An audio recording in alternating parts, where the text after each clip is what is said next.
আজকে একটা নতুন রেসিপি নিয়ে চলে আসলাম। তোমরা তো অনেক নানা ধরনের ভেজ পকোড়া খেয়েছো, আজকে এই ভেজ পকোড়াটা বানিয়ে খেয়ে দেখো কেমন লাগে। যদি ভালো লেগে থাকে তাহলে অবশ্যই আমাকে কমেন্ট করে জানিও। তোমরা কি পেঁপের ভেজ পকোড়া কোনো দিন বানিয়ে খেয়েছো? যদি না খেয়ে থাকো তাহলে বাড়িতে এই রেসিপিটা চেষ্টা করে দেখো, অবশ্যই ভালো লাগবে।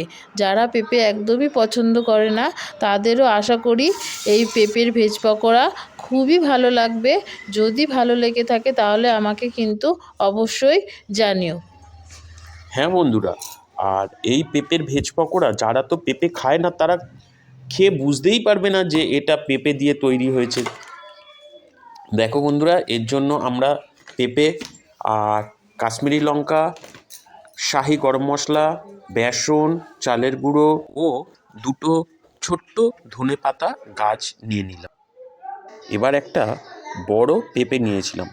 পেঁপেটা আমরা প্রথমে কেটে ভালোভাবে ছাড়িয়ে নেব, নিয়ে ভেতরের দানাগুলো ফেলে দেব।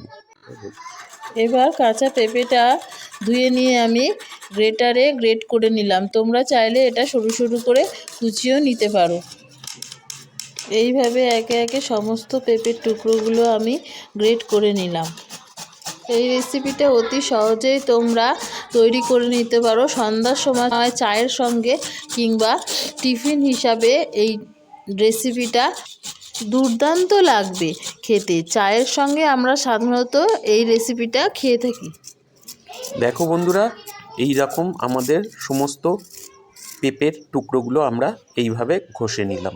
এবারে দুটো যে আমরা ধনেপাতা নিয়েছিলাম সেগুলো ছোট্ট ছোট্ট করে কুচিয়ে নিচ্ছি। দেখো, এইভাবে আমরা একে একে ধনেপাতাটা কেটে নিচ্ছি এবং কেটে পুরো একদম ছোট ছোট করে কুচিয়ে নেব। বন্ধুরা, তোমরা কি এই রেসিপি কখনো এইভাবে বানিয়েছো? যদি না বানিয়ে থাকো বন্ধুরা, অবশ্যই অবশ্যই একবার বানিও, খেয়ে আমাদেরকে অবশ্যই জানিও। এবারে আমরা দুটো কাঁচা লঙ্কা নিলাম। কাঁচা লঙ্কার পরিমাণটা তোমরা কেমন ঝাল খেতে চাও তোমরা তেমনই রেখো।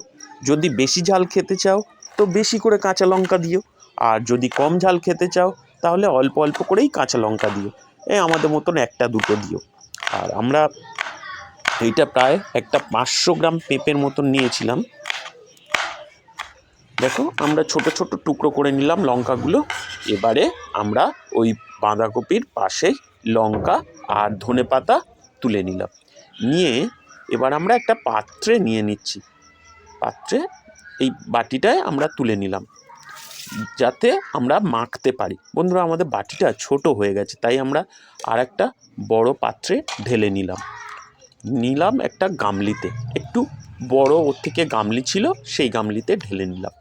নিয়ে এবারে দিলাম ওপর থেকে কুচানো ধনেপাতা, আর দিলাম কাঁচা লঙ্কা, স্বাদ মতো লবণ। দুটো কাঁচা লঙ্কা দিয়েছি, দুটো ধনেপাতা গাছ দিয়েছি এবং স্বাদ মতো লবণ দিলাম। দিয়ে আমরা এটাকে একটা চামচ দিয়ে ভালো করে মিশিয়ে নিচ্ছি। বন্ধুরা, তোমরা চাইলে হাত দিয়েও ভালোভাবে মিশিয়ে নিতে পারো। আমাদের হাতের সামনে এটা ছিল, তাই আমরা এইভাবে মিশিয়ে নিচ্ছি। আর এই নিত্য নতুন রেসিপি তোমাদের কেমন লাগছে? যদি ভালো লাগে তাহলে অবশ্যই অবশ্যই বন্ধুরা আমাদের চ্যানেলটিকে সাবস্ক্রাইব করে আমাদের সঙ্গে থেকো এবং পুরো ভিডিওটা দেখতে থাকো। এবারে আমরা 3 চামচ মতো উঁচু উঁচু করে বেসন নিয়ে নিলাম। 3 চামচ বা 3 চামচের একটু বেশি। তোমরা পরিমাণটা তোমরা কতটা পেঁপে নিচ্ছ সেই হিসাবে নিও। আমরা 500 গ্রামের একটু বেশি পেঁপে নিয়েছিলাম, ওই জন্য আমরা ওই 4 চামচ মতোই বেসন নিয়ে নিলাম। এবারে আমরা এই চালের গুঁড়ো নিয়ে নেব।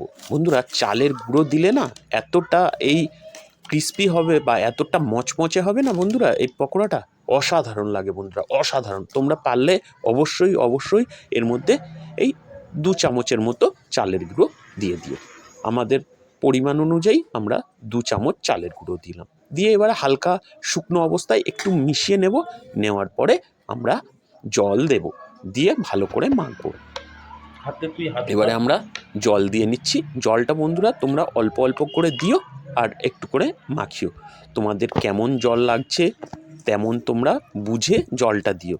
আমাদের জল কিন্তু বেশি লাগেনি, খুবই অল্প পরিমাণ লেগেছিল, এই 200-250 ml মতন, 200-250 ml লাগেনি, তারও কম লেগেছে। আমরা অল্প অল্প করে জল দিয়ে একটু দেখো ঠিক এইভাবে মেখে নিচ্ছি। সমস্ত উপকরণগুলো একসঙ্গে ভালো করে চটকে নেব।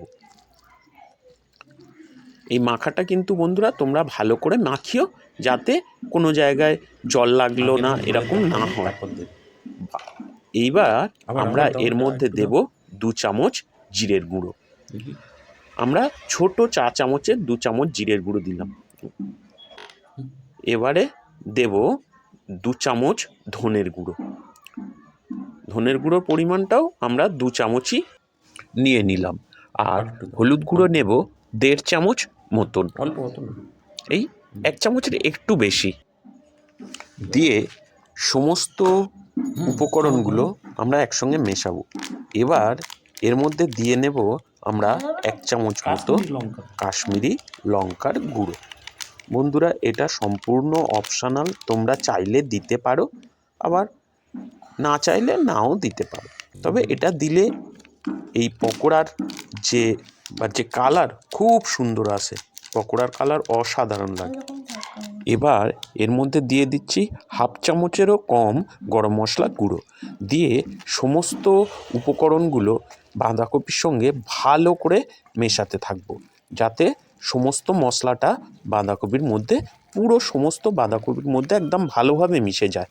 ভালো করে চটকে চটকে উল্টে পাল্টে ভালোভাবে আমরা মেখে নিচ্ছি।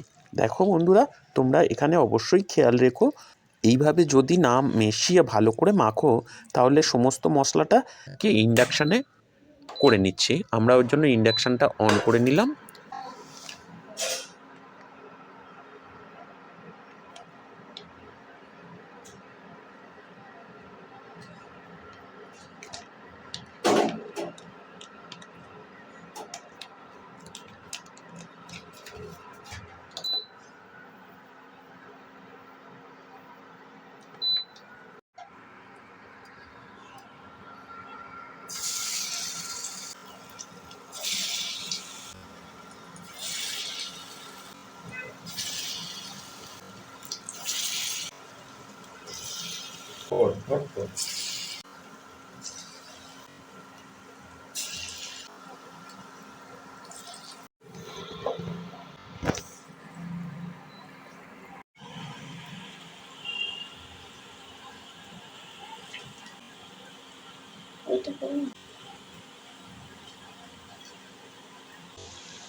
থালাটা অতটা আসতে না।